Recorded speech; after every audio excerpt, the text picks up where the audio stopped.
Hey Terry, you're off to a good start here. Though you're missing several really important requirements. The first one is the city name.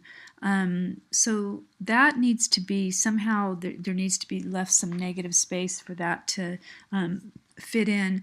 Another thing is the size is off. It's supposed to be 11 by 17, and you have it at about 11. Well, no, it's not up to the top, is it?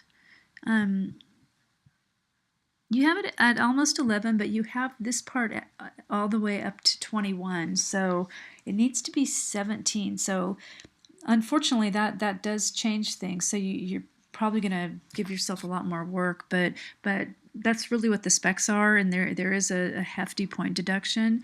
The next thing is, well, we're not using any photos, is to really look at some of the examples and think about where you're going to put the city name. So this is the stuff that I submitted in the announcements, and it goes over totally about this stuff. You need 10 different icons, blah, blah, blah.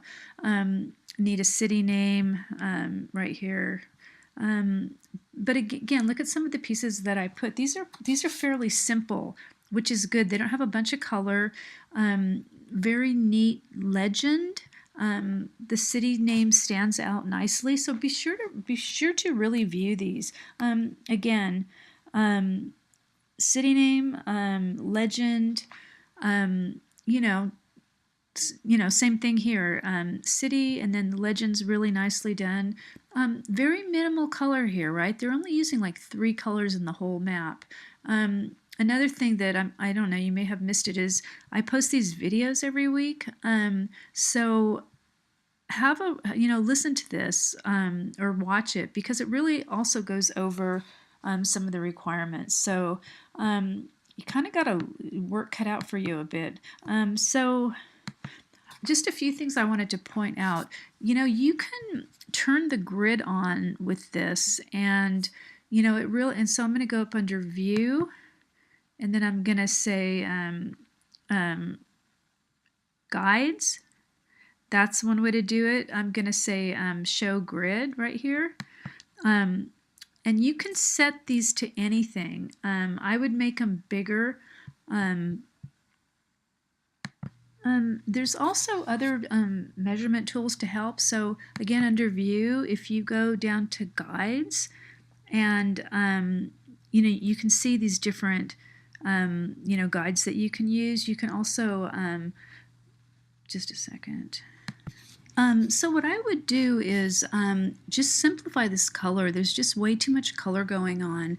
And again, if you look again at those examples, and there's more in the video, I mean, there's very few colors in this, right? There's like this pink, blue, this darker kind of purple, and this kind of ochre color. And that's why it looks simple and elegant and strong. I mean, more color here, but again, not in the map pieces. In the icons, there's color. I would also suggest putting some kind of little border. It could be a box, it could be a circle around your icons. Then you can put them in a legend. Something like this. Rounded corners is nice. Then they look kind of tidy, and it works to add unity. So I would definitely suggest doing that as well. And again, it's hard to see on this, this saturated green color. So again, everything in design is about contrast. So you really want to, like, you have dark text, you want a light background. And again, if you do those circle things, you can put white behind it, or this one could be darker because it is white. So it'll really add some consistency. You can't see this. You can see that as, again, when it's contrast. If there's not enough contrast, things don't stand out.